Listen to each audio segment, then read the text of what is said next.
From FingerLakes1.com, this is Inside the Finger Lakes. I'm Josh Durso, and our program today begins with a broad question. Where does the coronavirus pandemic leave the various environmental headlines that have dominated the region over the last 2 years? The local stakes are still high, whether you're talking about a sewer sludge composting facility in Butler, landfill issues in the southern tier, or active solar projects which sprawl across central and western New York. A conversation with Peter Mantius, a reporter with decades of experience and more than 10 covering the Finger Lakes and southern tier. He gave us an update on the biggest environmental headlines from over the winter, and we pick up the conversation discussing the proposal in Butler and where that stands now.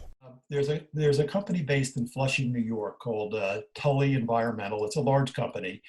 They proposed to export sewage sludge from New York City to a site in Wayne County next to Wolcott Creek. They were proposing to take, I think, about 300 tons a day from New York City, this sludge from New York City, to an enclosed building. They would mix the sludge with wood chips and other materials, and then either spread it on farmland or use it as fertilizer in some way. That was the general plan as it was outlined at a meeting in Butler. Public meeting in Butler on March 9th that drew a packed crowd, and I was there. Now that I think about it, it was very dangerous of us to all be meeting like that. But we've all learned with COVID-19 gradually, the importance of social distancing. We were all completely ignoring that on March 9th when we packed into that place that I think had a capacity of 150 people. People lined everywhere, everybody breathing on themselves, on each other. What are the expectations for that moving forward now that we've sort of seen a shift in, how this is actually going to progress? I mean, there are fundamental questions about how this or any project of this kind could be moved through a process where people's voices are heard, given the severe limitations that local town boards and even county boards are now faced with in terms of getting input from the public. Yeah, I think this project faces a really steep hill right now. I think it's going to be very difficult to pull it off. Now, maybe circumstances will change in several months, but right now it looks like it's going to be very difficult. For one thing, the day after that meeting, the representative from Tully, a guy named Dan Scully, wrote a letter to town officials basically saying, we're not exactly sure what this plant is going to look like. And they even vacillated a little bit on whether it would be an enclosed structure. I think that's kind of required, but they've hedged a little bit on that, and they said, well, we're not sure it would work economically if we have to do that. It's tricky engineering, it's expensive. So even they seem to be vacillating a little bit. They have not sent a final, as far as I know, they have not sent a final plan to the town yet. So the town has a consultant waiting in the wings, Barton and LaJudas, who we all know about. They're waiting in the wings to consider a final plan if a final plan arrives, but there isn't one yet. So the town has apparently agreed to spend up to $10,000 with Barton and LaJudas, kind of an hourly rate, to look over a final plan, but there is no final plan as far as I know. I might be wrong on that. Maybe it's happened in the last day or two, but I don't believe there is any final plan yet. So that has to happen. And then also, I don't believe that there has yet been an application with the State Department of Environmental Conservation on the site.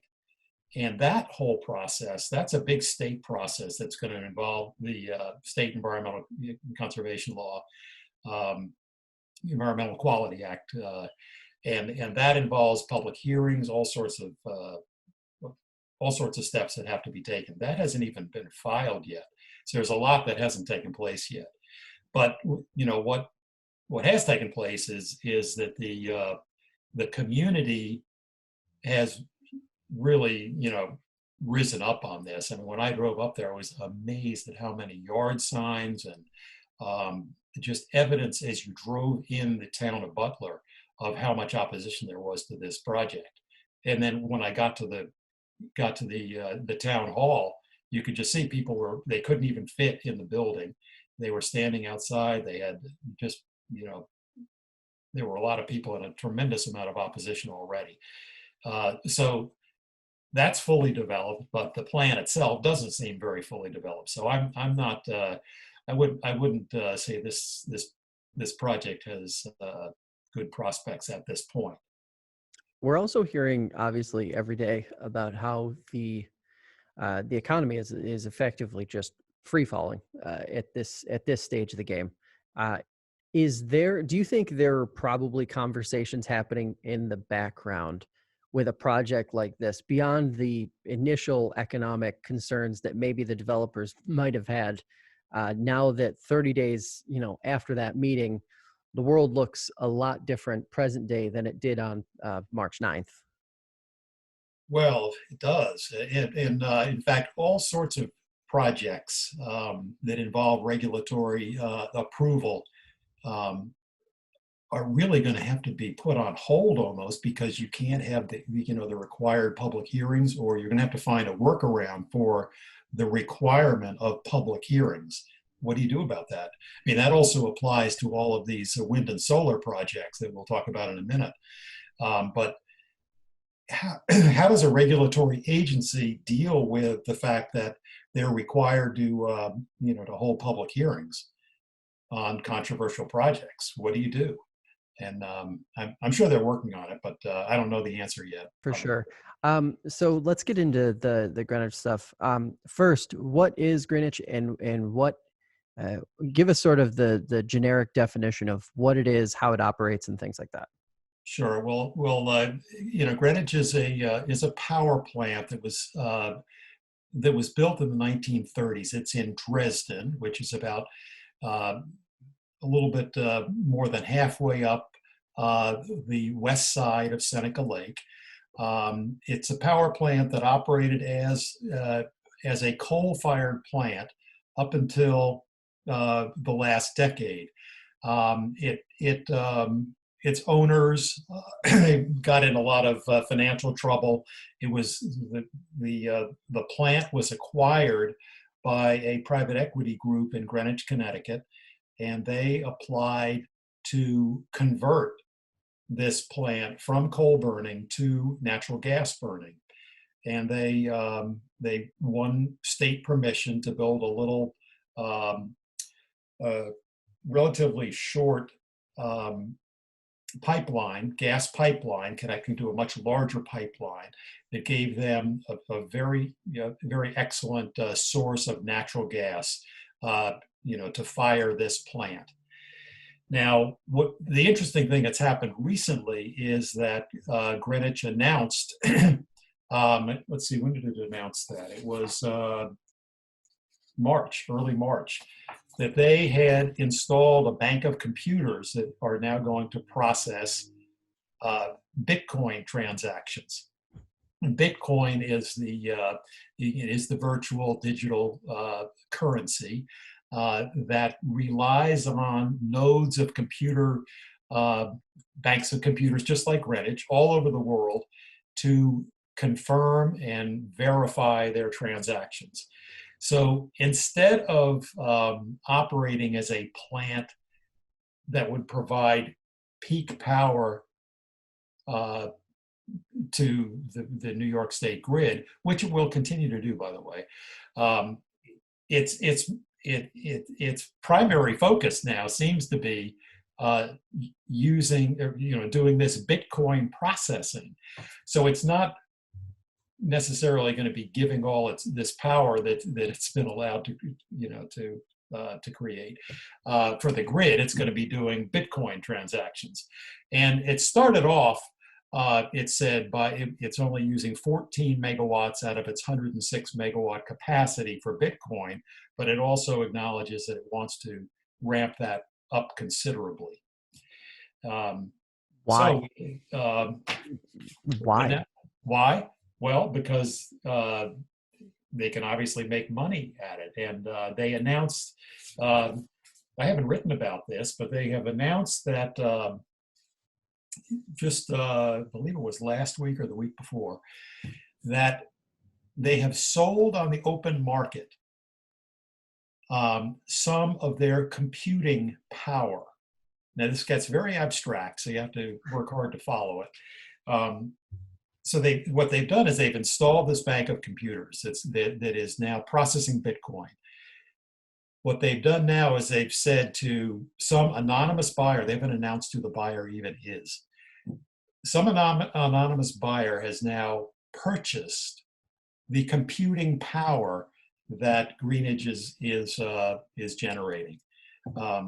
So this has become now a financial commodity. The ability to process Bitcoin is now something that can be commoditized and traded on the open market, and that's what's happening right now. And what, to me, I'm sort of scratching my head on this because the Cuomo administration really went out of its way to allow this plant to repower. It easily could have just been shut down, but they decided to allow it to repower because they said, well, the grid really needs this extra power. And so it gave a $2 million grant, not a loan, a grant, $2 million of taxpayer money to get this thing up and running again. And then it also gave some extremely generous interpretations of state and federal environmental laws to allow it to be permitted. And now that energy is going, it's what's it being used for? It's a big question to me. And what kind of oversight exists in that space, or is there no oversight in that space? What, in Bitcoin? Yeah, in terms of, so they've gotten money from the state. You talked about the $2 million, Right. And they've effectively, it sounds like, used that while it appeared to be to resume their operation as an energy facility, but have actually transitioned at least some of that money and some of those resources into a Bitcoin operation. Right, a Bitcoin. Yeah, it's yes. It raises questions to me about, was that the proper use of let's face it, state government subsidies in the $2 million grant, and it's also a significant subsidy if you take a very light approach to applying federal and state environmental laws. For example,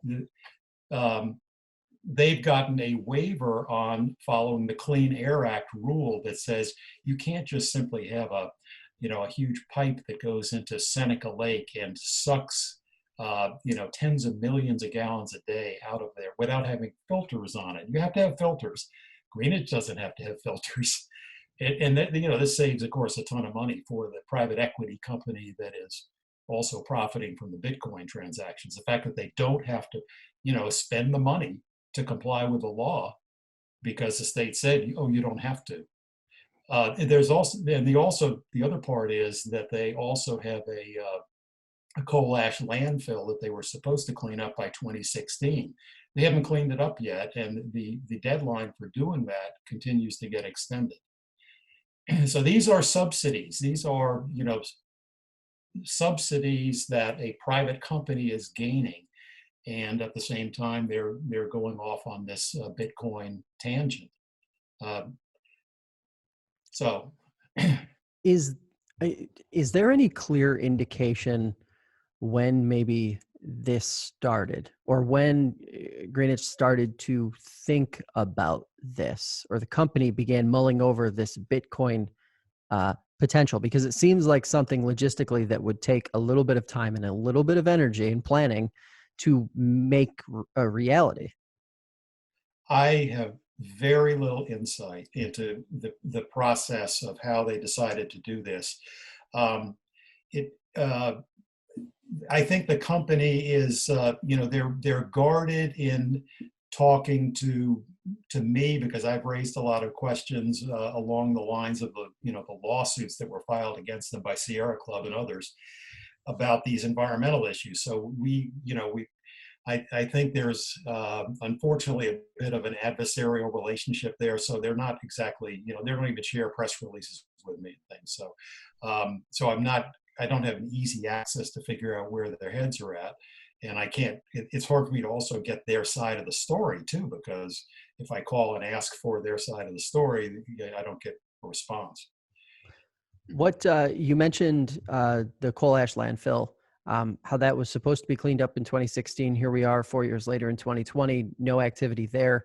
Is that sort of the what's next to watch on this story, or what are the things that you are watching for as it relates to Greenwich's continued operation in Dresden? Sure, I guess I'm not holding my breath that there's going to be any significant change here, because the state has continually just backed off, forcing compliance on these issues, and there was a consent agreement that the company and the state entered into in 2015 that said very specifically this needs to be done by this date. Well, that got blown off. The next date got blown off, and it's just been postponed. And it still is not fully resolved. And I'm not, as I said, I'm not holding my breath as to when it will be. If the long-term implication is that, and in a minute we can get into the wind and solar issues. If the long-term implication is that social distancing has to be maintained, the Harvard study suggested that perhaps up until 2022, we're talking like a year and a half. If that is the case, do you see a scenario where maybe some of these regulatory agencies, New York State DEC, EPA, where they move to or transition to a purely written feedback methodology? There's going to be pressure for that, I think, in one direction. I mean, when you consider that, that New York State has this goal of being 70%, of its energy coming from renewables by 2030, that's going to be incredibly difficult to do unless you start approving some of these wind and solar projects. It's just not going to, there's no way to achieve it unless you get approvals. Well, if you have to get approvals, you're going to have to move the approval process along somehow. And the only way to do that, I would say, is to figure a workaround on these required public hearings. And I don't know how they would plan to do that, but I can see the need to try to do that. There were already legal changes to the way by which some of these wind and solar projects would move. Walk us through what some of those proposals were, what actually was thrown into this state budget, and how that's going to affect. I thought you had a great story a couple weeks ago on the volume. Frankly, it showcased the volume of some of these wind and solar projects right here in the Finger Lakes region in Southern Tier. Right. Well, there are a number of these really large solar projects in particular. In the years ago, there were more wind projects. Now it's kind of shifted over to solar, at least in upstate New York. The problem is, Governor Cuomo, in order to meet that goal of 70% renewables by 2030, wants to see some of these large industrial scale solar projects get through the regulatory process and get producing energy. The problem has been the way you get these approved is under Article 10 of the Public Service Law. And that law was intended to move things along quickly, but it hasn't worked out that way. In fact, since 2012, I believe there are 60 pending projects, and only 5 of them have won approval. So that is, in effect, a major bottleneck for these large projects. what's happening, particularly with the wind projects, is they get local opposition. People don't want to see these sited in their locales, Mhm. and so it's this tension. The state needs the projects, but many times there's intense local opposition. Um, Um, so what's happened now is, because the Article 10 process has been so slow in delivering um, plants that can actually operate, Governor Cuomo has pushed this new siting law that he included in the state budget. It passed. Um, it was interesting. The vote on the passage. I have to look this up for a second. It was and it passed the assembly by a vote of 88 to 54. Well, that's not exactly overwhelming. I mean, yeah. it passed easily, but there was a lot of people on the other side of it, and I think they're representing communities that are saying, "Hey, wait a minute, we don't know that we want to, hit the accelerator that hard. We want to still have serious input in each one of these projects." But it did pass, and I think Cuomo, he wants to see some of these things get through and not get hung up continually in by local opposition. What there was a lot of chatter about this basically eroding uh, home rule. Hmm. Is that basically where the opposition was corely rooted, even beyond just sort of the negative feelings that maybe some homeowners and property owners in these communities who may have been, if you own property near a potential solar farm, there have been plenty of examples of folks saying, this is going to erode my property value. It's going to do this, that, the other thing. But from the government standpoint, was there also a contingency of we need our choice, we need our voice in this? Well, in New York State, home rule is a very, very strong legal concept, and as the fracking industry learned, um, the fracking industry basically lost the fight. Their fight was, we want the State Department of Environmental Conservation to tell everybody where you're allowed to drill a gas well, and and they are the ones supposed to have sole control over that. And meanwhile, communities like Dryden, New York, Dryden, let's stay with Dryden. They said, well, wait a minute, we want to have control over, our zoning and land use, and home rule, provides us with that opportunity. Well, this went all the way to the state Supreme Court, and the fracking industry lost that. The state Supreme Court said yes, the local Dryden is allowed to have zoning rules that can actually ban this. Now, the question of whether this is going to apply to Cuomo's new law, I think he's very well aware of why it didn't work for the frackers, and I think he's trying to, or has attempted to address that issue by providing certain avenues of local input. That's still part of. He's not like blocking local input. He's saying there still are ways that localities can complain about individual projects. So it'll be really interesting to see how this works out legally. What sort of gut feeling, given your coverage of these different issues, what do the next, say, 6 to 12 months look like, with regard to these environmental projects that are in different phases of activity and different stages of the process around the region, but then also with the context of the coronavirus and social distancing and everything like that? What realistically speaking, what should people expect to see out of these projects as far as progress goes in any way, shape, or form over the next 6 to 12?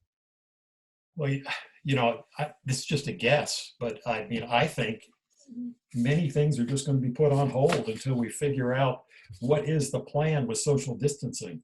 Mhm. Are we going to have real social distancing? Are we going to have public hearings or not? And so much will depend on that. I mean, my gut is things are going to really slow down, and approvals are going to have to really slow down because they can't meet the legal requirements at this point Mhm. unless they find a way to tinker with those legal requirements and can accommodate the fact that we're not getting out and meeting. Right. So let's talk a little bit about some of the landfills that you have been focusing a lot of your coverage on in the last month or so. Radioactivity in landfills is not a new topic for you. It's something that you've dived into numerous times over the last 2 years. Um, what, where does this stand right now? What landfills are we talking about, and what are some of the issues at the core of this? Well, the most, I mean, the main fight right now, I guess, is the Hakes landfill. That's where the latest legal battle is. But at this point, Hakes has been Hakes is a landfill that's 5 or 6 miles northwest of Corning, and it is it's owned and operated by Casella Waste Systems. It it's been accepting what they call drill cuttings from Pennsylvania gas wells for the last at least half dozen years, although they're taking less now than they used to several years ago. There definitely is a decline there. But they have just won approval from the state DEC to expand that landfill, and there are no prohibitions about taking the drilling waste from Pennsylvania. Um, the controversy is, and there's been controversy almost from the get-go. As soon as these landfills that are not authorized to take radioactive waste, as soon as they began taking material from from gas wells in Pennsylvania, that immediately was a red flag to a lot of people in New York who live near these landfills, because the Marcellus Shale is notoriously radioactive. Mhm. It radium and its daughter compounds, like including radon. Radon is the biggest problem. Um, it's basically it's there, and so if you take waste from these, you have to be really on your guard that you're not bringing radioactive waste into New York State. Now, the DEC has claimed that they have taken care of this. They've guarded against this by putting monitors, radioactivity monitors, at the entrances that the trucks have to pass through, and that if any load is clearly radioactive, they will be able to spot it and turn it away. That has been their line all along. Now, several scientists have said, well, those monitors are not effective and not reliable, and the proof is that when you study the leachate that comes from the landfills, that they have absolutely clear markers of radioactivity. They have some of these daughter products of radium-226 that are appearing, and the fact that they're there, they don't come from anywhere else except from the decay process of radium. So if you have any indication at all of high readings of these daughter products, that means you have radium. And the DEC has they don't seem to have completely addressed this scientific argument. And what's interesting is one of the people who is making the argument against the DEC's position is a guy named David Carpenter, Dr. David Carpenter, in Albany. He's an environmental professor there in Albany, a health professor, and he's one of the people that has argued that this is a tremendous risk that there is enormous amounts of radon gas that is coming out of these landfills, mainly the Hakes landfill and Chemung landfill. We don't know how much, but it's probably a very, very high number, and that they need to test for radon. And the state has just said, no, we're not going to require testing for radon. And radon is very, very dangerous. It's the second leading cause of lung cancer in the United States. And for people who smoke, it's particularly dangerous. It's not like you just add the risk of being a smoker and the radon thing. It's a compounding risk. So you want to be very, very careful about allowing radon to just blow in the wind. As he says, it undoubtedly is. We just don't know how much. But what's significant about David Carpenter is he was the one who was one of the researchers that wrote the report about why fracking was very dangerous. And it was one that Howard Zucker, he actually waved that report in the air when he was explaining why fracking needed to be banned in New York State.